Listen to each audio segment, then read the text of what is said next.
Namaskar. A very good morning to our respected guests, conference participants, and audience. Today, I, Shrishta Kamburi, your host for the day, welcome you to the International Conference on Bengal Basin and Bay of Bengal. Inter- Interactions Fair, Pan-Indian and Pan-Asian Contacts organized by Kolkata Society for Asian Studies in collaboration with Anthropological Survey of India. It has been one day of this event and this is the second day. We have already heard important discussions for 5 academic sessions. Today, on the last day of this event, we will listen to the last 3 of these 8 academic sessions. Now, to begin with the 6th academic session, I would like to call the chairperson of this academic session, Professor Shubhikari Bondapatra, key speaker, Professor P.P. Lansky, and speaker Saipusta Ghosh Roy.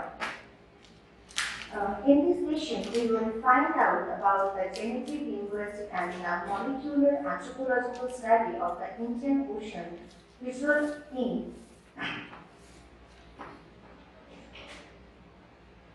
is of across to the Pacific. Dr. Shubhika Roy Bondapatra is professor in Department of Ancient Indian History and Culture at University of Calcutta. She obtained her master's degree from this department also. She was awarded gold medal by the university in 1988 for the securing first class position in her master's and completed her doctoral degree as a junior research fellow of Indian Council for Historical Research in Delhi in 1996 and joined in the same year as a lecturer in the Department of Ancient Indian History of University of Calcutta. She has authored a book, many books actually, and she also participated in various national and international seminars in India and abroad and contributed several articles in Indian art, architecture, and iconography in reputed national and international biographies, journals, and edited volumes. We also want to say something about Professor P.T. Lansky. He is a professor and head at the Department of Anthropology, Northeastern University, Shillong, Meghalaya. She is an anthropologist currently having a teaching experience of 21 years at NIHU as a doctoral student at the supervision of retired Professor B. Mohan Reddy.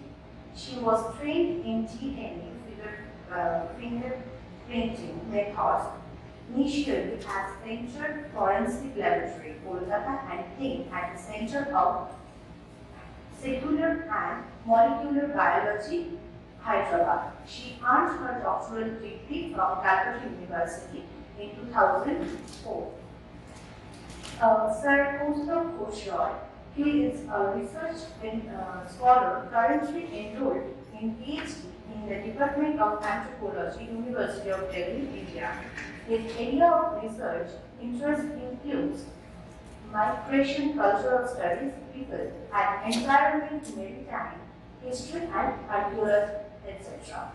Now I would like to hand over the microphone to our respected chairperson, Shubhika Roy Bondapatra.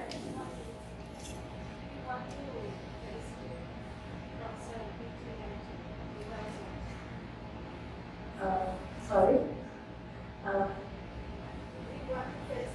We want to consider Professor P.P. Lansky.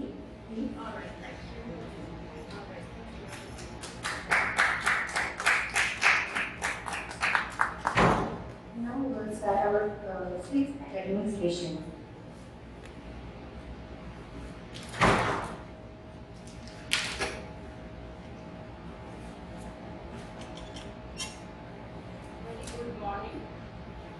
Very good morning. Without wasting any time, I would like to start our academic session. The paper of Professor P.T. Nancy. So, her paper is on genetic, linguistic, and molecular anthropological study of the Indian Ocean littoral in Austronesian dispersal across the Pacific. I don't have this slide PowerPoint presentation, so you start with it. Okay, good morning to everyone. Thank you for being here and definitely going straight into this topic that I've been given.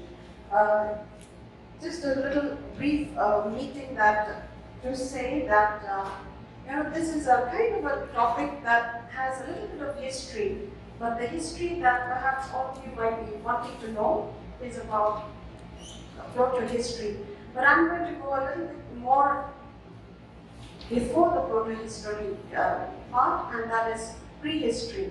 In anthropology, perhaps most of you are from history, we do have people who are interested into the study of genetics, of language, and also nowadays of the molecular genes. So I think it would be better that I stick to what I've written. Anyways, I begin by saying this, that in today's age and time, even for an anthropologist, we rely on to detect physical evidences from the visible and the invisible elements in nature, from atoms and molecules, from genes and genomic, from the living, from the dead, and sometimes even the decayed biological matter.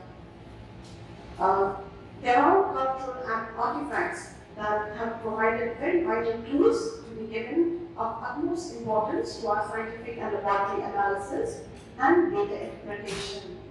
Now, during these last 20 years, there has been a lot of update that comes from biology, from language, as well as from the different kinds of interpretations that archaeologists and geologists have done. So I'm going to take you, as I've spread in this map, as you can see, we are talking of the Austronesian.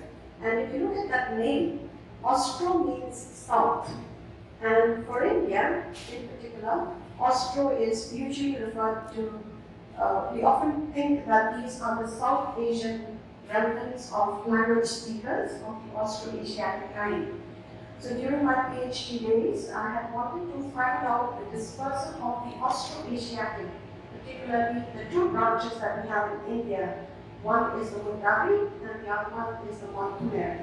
And in those journeys that I had done, I had wanted to find out its relation with whatever ancient remnants that can be found from this particular part of our country. In my recollection of journey that I would give in today's age, particularly in this post-genomic, whenever we say genomic, it means, past the human genome era, we've been able to decipher specific markers that trace paternal lineages, markers that trace maternal lineages, and also there are certain markers that has been creating a lot of debate and interest, and that is when we have the Denisovanan ancestral lineage, which is, you can say it's a human fossil that was found somewhere in Siberia. So in the last 20 years, and particularly in the last 4 or 5 years, this particular research that came to tell us about the update about the migratory routes is of interest for us in anthropology. So this is not important. So I'm going to change the slide. Okay? Alright. So my launch pad for this particular talk has been that, in India, coming from a biologist point of view, we've had these Indian Institute of Scientific Research, and there are quite a number of them. I've taken this particular article that was a special issue that was from the Indian Journal of Bioscience, and in this Indian Journal of Bioscience in 2009, it was having a special issue talking about India's fossil biodata. And in this particular volume, you find interesting articles that have been written by paleontologists, articles that have been written by geologists, articles that have been written by those who work at the Bengal Institute of Time and Pottery. Why I mention these institutes? It's basically right now, as I'm talking, in India, we've been somewhat able to do a little bit of ancient DNA studies. Now, when we want to go into the prehistoric population, and when we want to relate it to the geography of the place, to the fauna, to the flora, including the geological references, we can't but ignore these to be very scientific, and some of these updates have given us certain clues into where we do in our understanding of the dating methods. So, in talking of the academically, talking about these Austronesian dispersal. Okay, the next slide, please. It's not working from here. Okay, talking about these. As a young student, I was so interested into looking at the migration routes into India. And one of the founding papers that was presented by Madhav Gadgil and his colleagues from the Indian Institute of Science about the peopling of India, they gave us these estimates. You know, it was in 1998, which is quite old for now, but they gave these somewhat more or less accurate estimates about migration that in India we have linguistically, we can identify 4 language groups. And out of these, you have the Indo-European, you have the Dravidian, you have the Austric, which was placed at the top, and you have the youngest, which was placed at the bottom, and that was the Sino-Tibetan.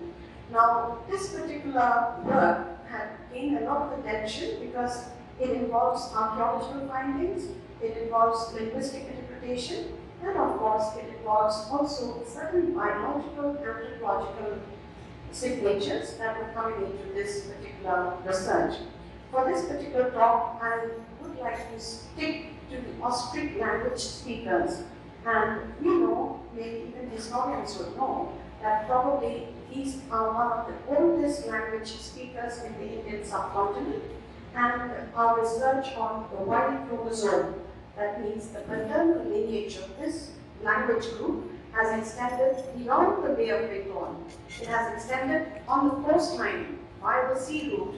And we have those signatures in subsequent slides I'm going to show, the gene dispersals of the Austro-Asiatic language speakers. I thought I would read out, but it becomes a little bit too monotonous if you read. So it would be better to present the way it is from the slide. Next one, please. All right.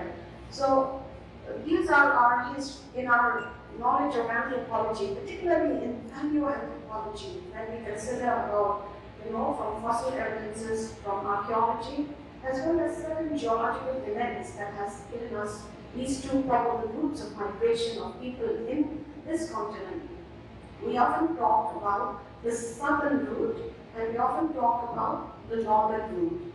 And in India, in particular, our emphasis is more towards the southern route when you consider peninsular India. And there are further down south into Southeast Asia, we do have these kinds of trademarks. The most evident that came in the last 10 years is from Y chromosome. That means tracing a paternal lineage. So in the talk of Austroasiatic, it seems that the probable origin of the Austroasiatic speakers are originating from India, and from India it migrated down towards Southeast Asia. This is a very strong contention that has been supported by linguistic anthropologists as well.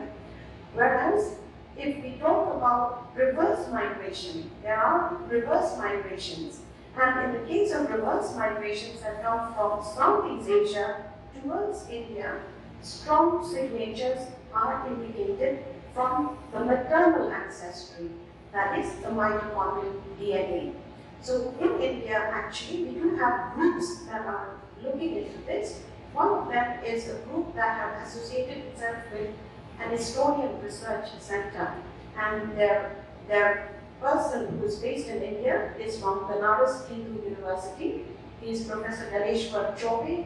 He's been giving and providing us a lot of genetic information about this reverse migration as well as the migration that which paleoanthropologists have given us in previous times. So strong signatures from maternal and paternal preferences. Next please. Now I have mentioned about Sino-Tibetan, and Sino-Tibetan, Sino means China, Tibetan means Tibet. It seems to be these Tibetan-Burman speaking language groups that are again predominant in South Asia. They are more or less connected with a particular line of dispersal that was coming by land. It is not by sea, but by land.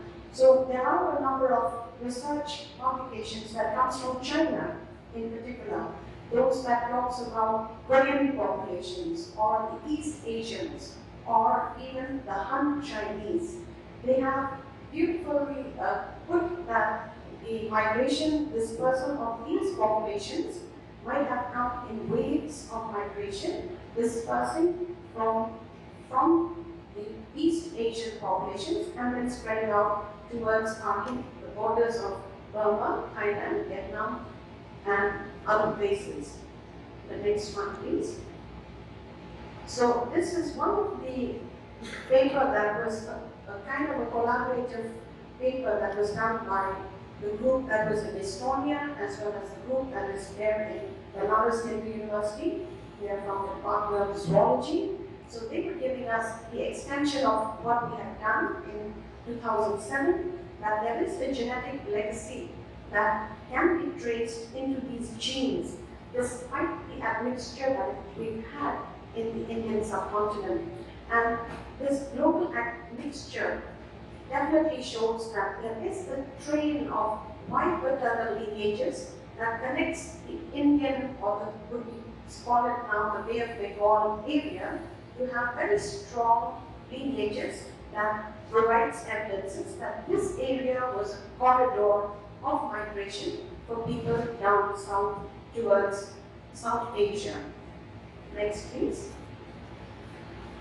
Now, going to the language, or the linguists, and in particular, we have these historical linguists studying of languages and how the different types of language families that are present in South Asia. And one of the models, particularly the models that talks about the express train that showed the migration of people linking Madagascar, linking Indonesia, linking even the island nations of Polynesia, Melanesia, Micronesia. This has caught the attention of many linguists. One of the reasons why it caught the attention of linguists is basically because of the heterogeneity or the diverse language groups in these islands and displaced islands in the Indian Ocean as well as in the Pacific. And there have been very many linguists, Delbert, for example, Lust, as well as Benton, who has given that these Polynesian, Melanesian, and Micronesian does have signatures that have linked with populations in this particular Indian Ocean, as well as spread out towards the Pacific.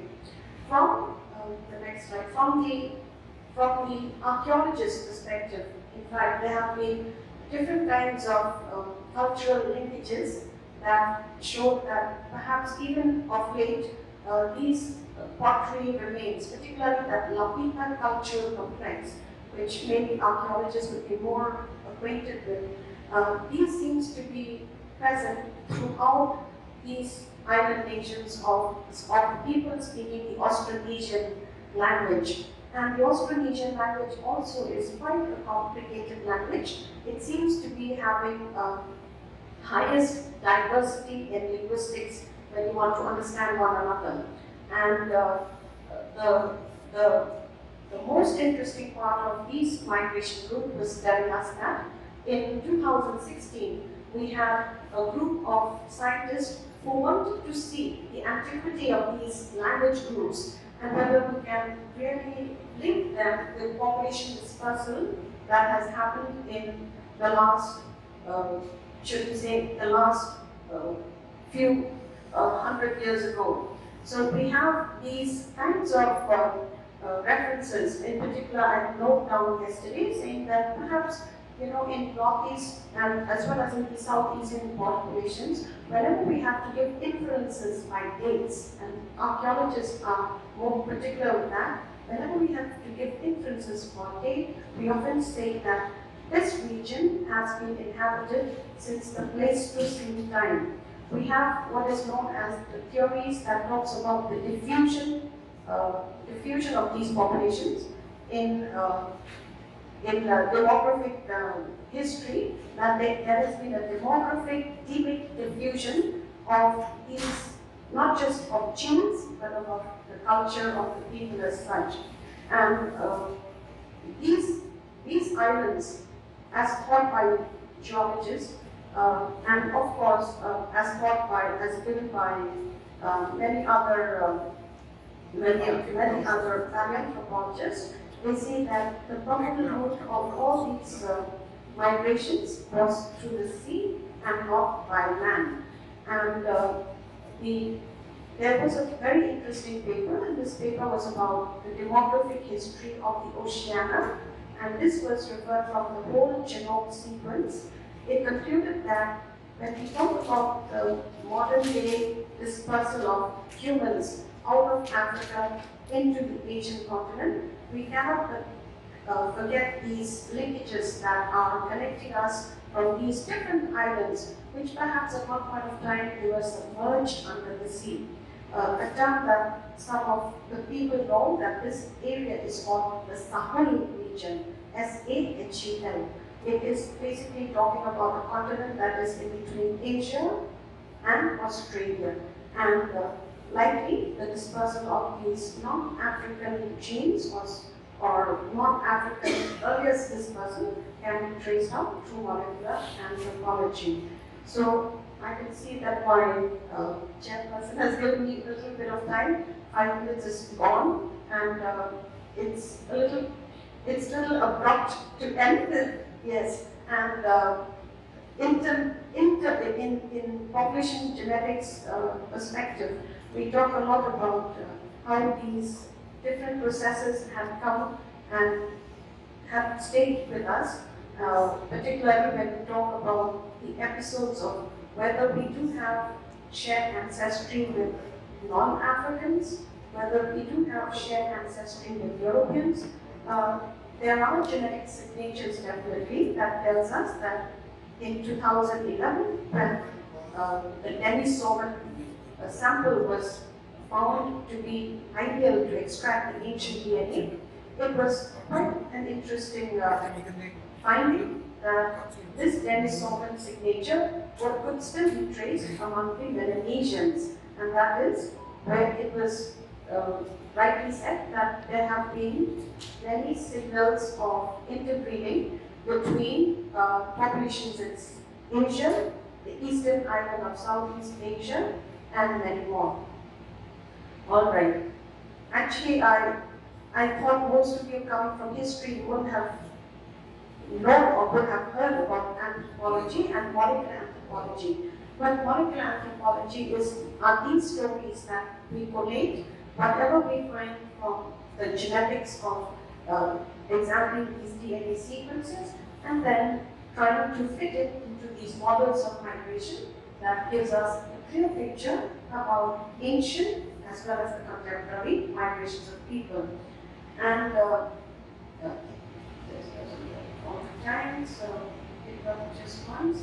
So anyways, in conclusion, I would say that, in Southeast Asia, particularly the research that is there right now, the most studied relation of these migratory routes has been linked even to the founding populations of certain disease-specific genes, and that's why maybe an anthropologist might not be able to take it forward, but it is the biomedical sciences as well as the genomic sciences that has, as of now, given us certain clues that migratory routes and migratory of populations might be examined from the context of any genetic material can definitely become useful for future research, not just for migration, but also to understand the disease and genes relationship in these populations of day. I think with that, I stop for now.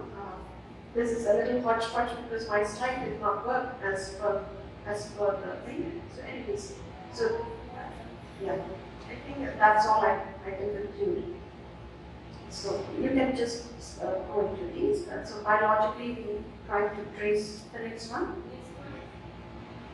Yeah, next one as well. Okay, so these are some of those markers that we use. I was talking a lot on maternal, Y chromosome, and of course the autosomal, which is not much done today.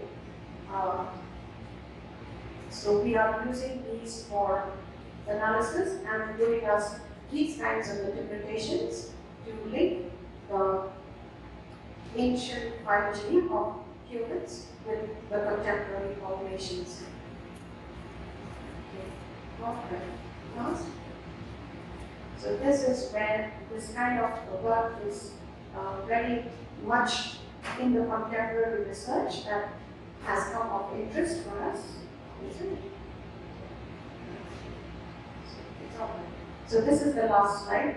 So I was wanting to say that in anthropology we do have people who are doing these kinds of work, tracing the archaic genetic variants, and they help us understand population dispersal, population migration, and this is the Austronesian type of work that people do pay attention to these days because they've helped us identify certain genetic variants that are important for our understanding of diseases and the connection with the genes that are displayed in this part of the world. Thank you.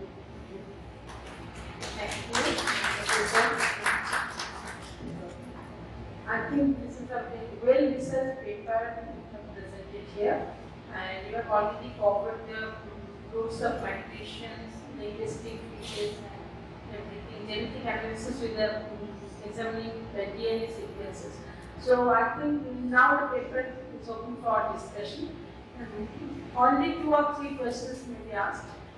If there is any question, please raise your hand. Okay. Here, my. Up.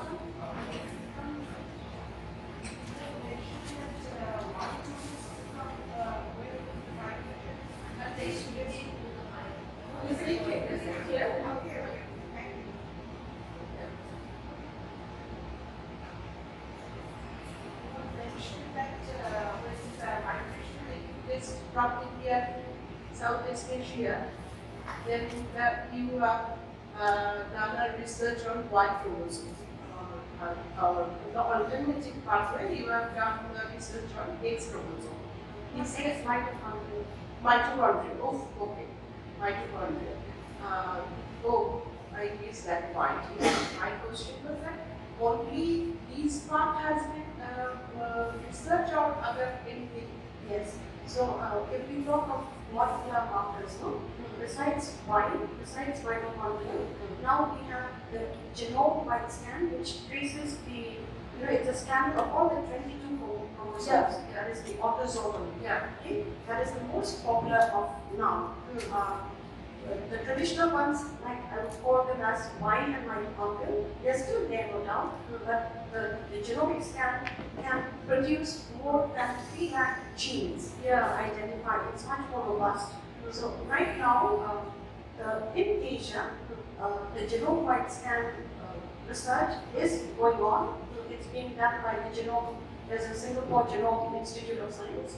So they have done the genome scanning and they have been collating information about the dispersal of all these South Asians, and they too are pursuing these kinds of research. Most of those research are linked to disease-gene interaction. Madam, with relevance to this particular slide, Yes. you were saying that 2 girls in one and 2, Yes. they do have a different genetic basis of the blonde hair that is different from the European context. Yes. And you showed the important slide where there was ancient north migration and south migration. Yes. Now India is considered to be an epicenter of the south migration. Yes. for that context, the variation starts from Indian scenario, isn't it? Yes. The genetic basis is getting different in a different way because of the migratory process. Yes, yes. So despite having the color and the hair differences of the skin, Yes. the context is different in these Yes. cases. There are so many interesting, this is too short a time to describe all the details. In fact, there are two groups that are, I showed this because it came just about 2 years ago. This was about a particular project which was done by university students in the University of Washington who did the research, and they wanted to show that amongst these people, you will see that one has a European descent, even in the color of the hair, and the other one has an African genes. So they were trying to give, in this particular paper actually, the justification was trying to give us about that there is another alternate. The European migration came from the north, whereas the African migration came from the south. So now also adaptation happened eventually to some extent. Yes, at extent is happening. Yes. Thank you. I think, is there anyone? Madam, you want to? So if there is no question, thank you once again. All right. Thank you. So we now like to request present his paper. Oh yes, no problem. Postdoc Bushler.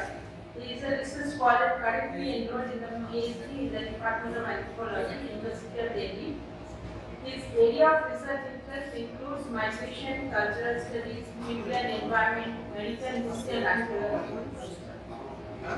His topic of paper is Bengal Basin in the midst of Indian Ocean littoral, the study of traditional boats and educational archaeology. Originating এখান থেকে তো দাঁড়িয়ে দেবেন, এখান থেকে দাঁড়িয়ে দেবেন তাহলে সুবিধা। হ্যাঁ, দ্যাটস বেটার। তাহলে আপনাকে টাইটলি দিয়ে দিচ্ছি। না না না না টাইটলি দিয়ে দিচ্ছি, সেটাই সুবিধা।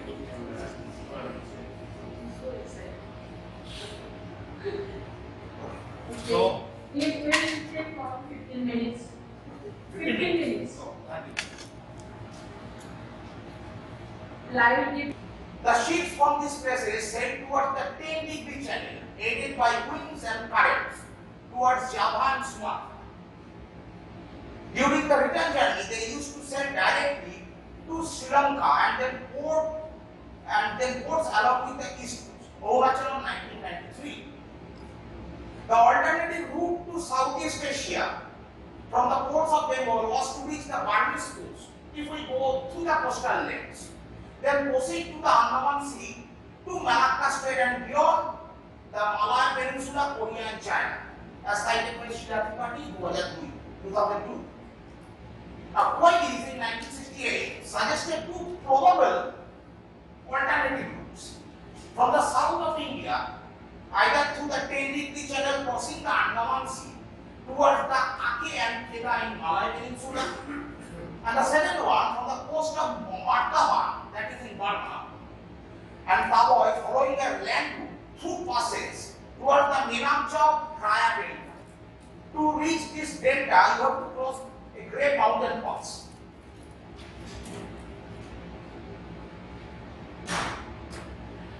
The northeastern monsoon, as I said earlier, it is also known as trade wind, help the ships of the deltaic system to reach Sri Lanka and beyond from the Malay Peninsula. Similarly, the southwest monsoon helped them to return voyages. The sailors of the east coast of India with this natural phenomenon. Ancient sea voyages are nowadays remembered and celebrated as socio-religious function, that is Kartika Purnima in October, November. Bali Jatra, voyage to Bali in Odisha.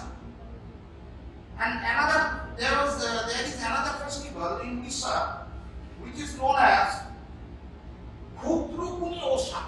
It is performed by unmarried girls or girls who are coming to the age of marriage. They perform this ritual, and the significance of this ritual that they are waiting for their brothers to come from Malay Peninsula or China, who will bring with them great wealth and goods, and that down in man. Lokrathong or Loibra tribe in Thailand, where ritualistic boats with lamps and incense are floated. It is very common phenomena in our area also, in India and especially in Bengal Delta region.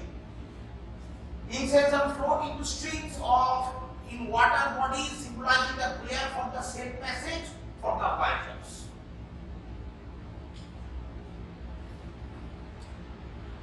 Nautical network of trade inland waterways.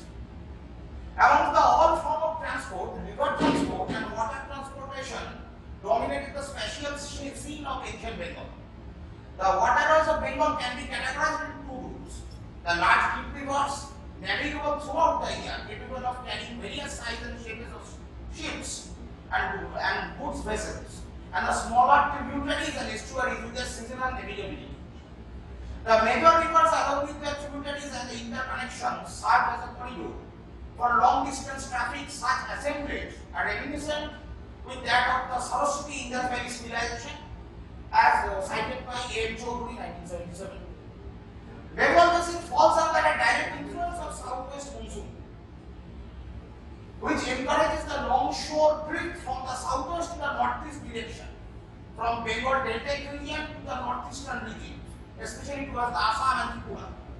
Navigability and the distributary associated with the estuary mouth led to the development of many ports in ancient Bengal. Discovery of pottery, beads of semi-precious stones, coins unearthed at the historic port and trade center indicated about the general trading pattern and interconnected networks. The first instance of settlement was discovered in near Kharagpur, Panchara, Kharagpur, 1400 BC. And the discovery of unearthed materials from that area have also suggested this particular point that in the earliest times also, as long as 1600 BC, they were interconnected with each other through land and rivers, river networks. Reference of boat, ships, vessels like no Pataka, no Vitana, and no Dondoko are found in Okarted grant of Koripur, Mukherjee 1967. Early Chorjapod referred about the boats of rivers and their component parts. Ramcharito has direct reference of river Ganges having been covered with a fleet of boats. About the skills of people operating the boats are specifically mentioned in Raghu Vangsha, as cited in Kabul-Nesa Islam 1966. Bengal has its own historical subdivision, Kundapardhana, North Bengal including Rangpur, Rajshahi, Bogura, Dinajpur, Ra, areas of the west of the present-day Bhagirathi, Bongar, Central Delta region and Samagata, areas to the east of the Meghna. Striking aspect of this region is the penetration of tidal waves far upstream, enabling a close contact between maritime navigation and inland water transportation system as well as fluctuating and shifting channels and estuaries. Deloach 1994. The fluvial network not only provided a distinctive environment throughout the early history of Bengal, but it also linked Bengal to the larger Ganges and Brahmaputra network on one hand and the east coast of Bay of Bengal system to other, as cited in Jansen et al. 1989. Notable sites of historical and archaeological discovery is the 11 great riverine sites along the original flow of river Ganga from Boran to Mondir Tola, dated 5 to 4th century BC. Chandraketugarh site from Ganga Brahmaputra system, adjoining the Vidyadhari river, Vasthangad site of Kundapardhana from the wider Tista Kavatova system, an essential artery of Brahmaputra, Mongolkot of Bardhaman on the bank of river Kunur of wider Gangetic system. The aforementioned system of arterial river communication and network was linked via the lower Bengal coast to the Bay of Bengal coast system, that is the Arakkal and Iravati valley of the east of Andhra, Tamil Nadu and Sri Lanka to the south, as mentioned by Periplas Maris Erythrae or Periplas of the Erythraean Sea. 5 minutes, okay, I will come. So the nautical network of trade overseas. Now the overseas, Bengal has always been central to the maritime imaginary. Normally use the term Sinus Gangeticus to denote the northern part of Bay of Bengal. Yesterday we have also discussed of the northern Bay of Bengal sphere. The 9th century Arabic Sea of Arkan privileged Harikela, the extreme eastern cultural and economic unit of Bengal, existing since Vedic period. By contrast, Sanskrit inscription dating circa 971 CE was the Bay of Bangasagara or the Sea of Banga, a cultural unit west of Harikela. Harikela became an expanding unit from the 8th century CE, suggesting that diverse economic and commercial factors were making their mark to the area. These names testify to various types of embeddedness with the local and regional imaginaries. The contemporary to that era, Surya, Chola, Pandya, and the Southern Song dynasty and the Yunnan China were have to be seen against this background, as argued by Hall in 1975. Until the colonial intrusion in the late 18th century, the northern Bay of Bengal played a pivotal role in Bengal's economic prosperity. Trading partnership based on shared trade of economic and cultural contact was marked by various geographic and environmental networks. Rhodes in 2011 mentioned that in the 5th to 6th century siege, Samudra Bengal seems to have more access to gold and was hence more active in long distance trade. Okay. Before coming to the conclusion, I will just sum up a little bit. So, historically, the Bahar al-Harkan or the northern Bay of Bengal part was connected with various other littorals also. For example, connections between northern Burma, Shan state of Yunnan, that is China. The principal trading object was stones, precious stones, gold from upland from river network. Yunnan-Shan corridor also provided a great impetus to the Arakan connection of Bengal deltaic network, which echoes a rigid separation between South and Southeast Asian history. Trading partnership marked by geographical and environmental networks, that is, land and river routes in southeastern Bengal directly connected to the Arakan Valley and the Malaya Peninsula through land and overseas sea network. This network also stretched to the delta to the northeastern states of the present-day India. From there to the North Burma, to Bagan, Ava and Amirakura, to the Wa and Shan state to Yunnan in modern-day China. Salween and Sittong river network connecting with Bay of Bengal and deltaic oceanic network has also been recorded by many scholars.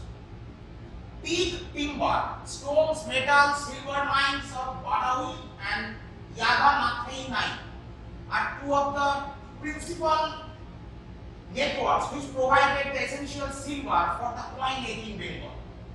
Now yesterday we discussed about the Kori, Kauri or Kori. Now there has been many literature available which says that the transformation to coins to Kori it's a very decline of the trading network in the Bengal deltaic area after 10th century CE.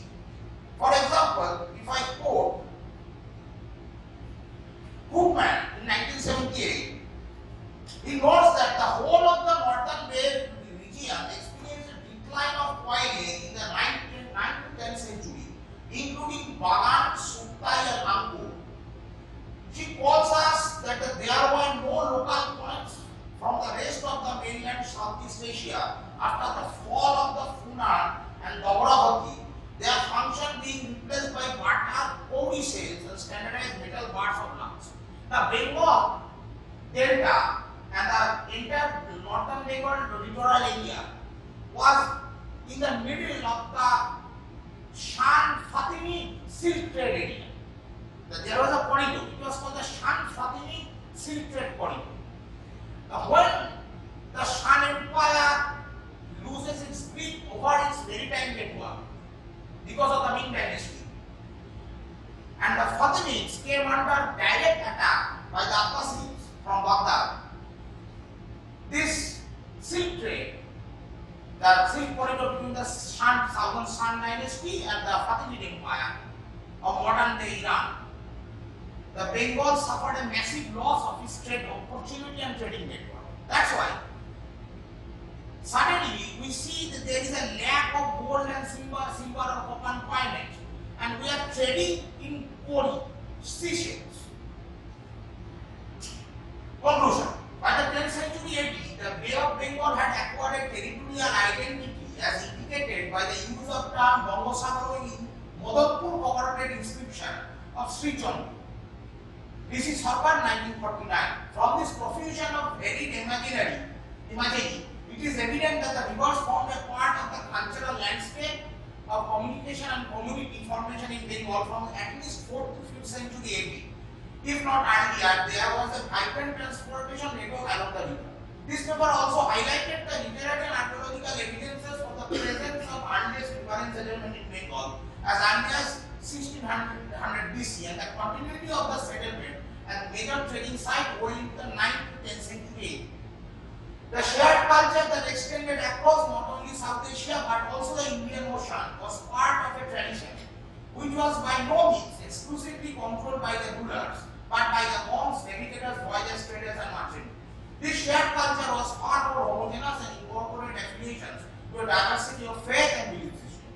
This paper endorses an active involvement between history, archaeology, and anthropology rather than a continuation of existing trend of viewing archaeology as filling in details of material culture. These sites were the centers of diverse human environment and sacred landscapes.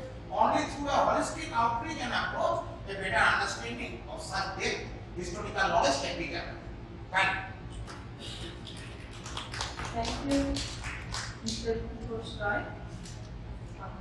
We have discussed enough about the navigational networks and their traditional port activity, but technical insights have been discussed. I think the paper is now open for discussion. Is there any questions from the audience? Please, madam. Postdoc? Mr. Chair, there is one question from madam. No, I was a little bit curious to know, since you said that you are taking a combined anthropological and archaeological approach, what are the cultural parameters that you are considering? So far you have only talked of the trade routes and others, but the cultural parameters to support your, the kind of settlement patterns and trading. So, ma'am, archaeology and prehistoric anthropology, field is that have gathered many evidences of material culture, lifestyles, but the entire idea and argument, the prehistoric archaeology and prehistoric anthropology, both, is generally an idea that it hypothetically this can be inferred as the people of that time were doing this because of such phenomena may have occurred. So this may have hypothetically What given I birth. mean is that have you taken anything like one data stock of linguistics, language, the spread of language. So that's a cultural parameter. Then religion or the spread of certain forms of ritual or symbols, these are cultural parameters. So have you taken any of these? In the main paper, No, not in the paper, I'm talking generally when you are doing the work. Not that, I'm just asking in general about in general, what you are doing in your PhD. I am doing PhD over the migration, especially No, migration. that is also migration also contains some cultural parameters, right? Of course, cultural. So what are those that you have taken or you are considering? I am doing on the migration of people in terms of economic factor. Migration labor, migratory labor and those things. Economic factor, I am considering the economic factor of migration. No, economy like what? Like you see, when things spread, There are things like language, linguistics, there are things like certain beliefs or traits. Are you taking any one of those? Or you are just No, I have not taken linguistic as my factor. none of the cultural parameters I No. Yeah, linguistic of is also a part, but I have not but taken other this in the cultural paper. parameters, nothing. In this paper, no. I have not taken other cultural parameters. Religion is also a part. Particularly the small section of religion, the ritualistic practices are some part of that. I have taken the ritualistic practices, as I mentioned in the paper also. The ritualistic practices are part of this paper, but in a small scale. The major viewpoint is through migration and trading. Trading in terms of goods and services. Sir, could you please explain the main basis of the geographical and environmental factors that led to the intrusion from North Bengal, as you mentioned prior? Inclusion of North Bengal. Yes. The geographical and the environmental factors that facilitated the intrusion. The Tista Korotwa River, as I mentioned in the paper, it's astounding because only in Bengal, the oceanic currents, the upstream of oceanic currents, travels to the far distance inside the estuaries and tributaries and the upstream main rivers. This is a unique phenomena only in this deltaic region. There are many deltaic regions in this world, but Bengal Delta and its basin, the vast network of riverine networks, this unique phenomena, that's why the North Bengal, especially the Tista River, as noted by Renel, the Tista was a major artery and Korotova was one of the major artery of Brahmaputra. In Renel's map, if you go through the Tista Korotova intersection area, was highlighted as a major arterial river of North Bengal. But the next 100 years, after the admission of Renel as Korotova Tista junction area as a major arterial area,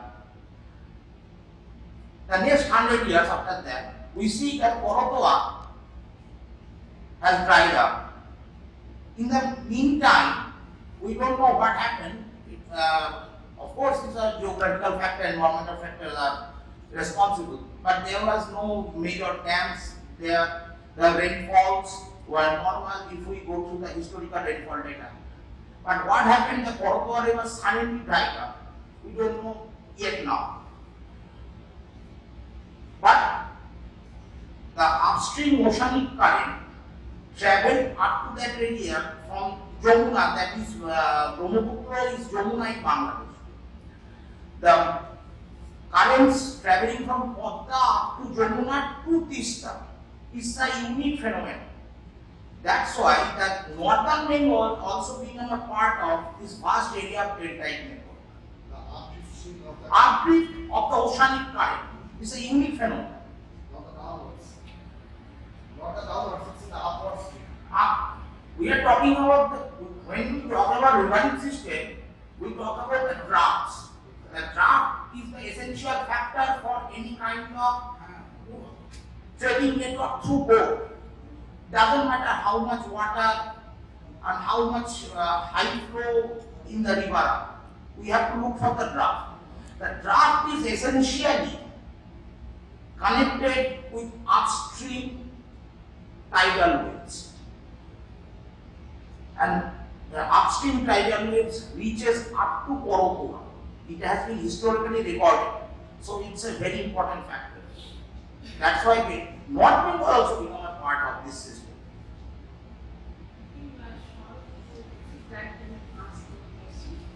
Yeah, I think that you have started your field work. Yeah, you have started your field work. You mentioned you are the research scholar. So Yeah. okay. And which area you are working on? You have done your field work. This is not my topic. This is not my PhD topic. Okay. Oh. But This is not my What is your PhD topic. PhD? That is why we are confused. What is your PhD topic?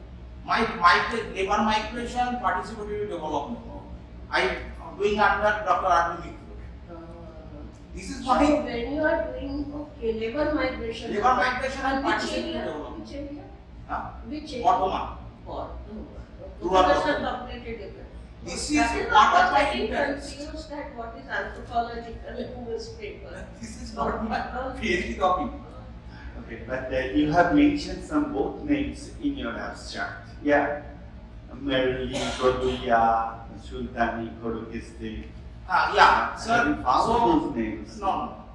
There was when I started writing this paper, I thought just inland waterways, the ports. Let's start with the ports, inland waterways, and the networks of ports in the inland waterways, estuaries, and tributaries. But when I was going through all the literature, I think it's very narrow. It's a narrow perspective now. I have to broaden it up. So I tried to broaden it up, and it was getting out of control. So I think, okay. So I have to sacrifice one thing.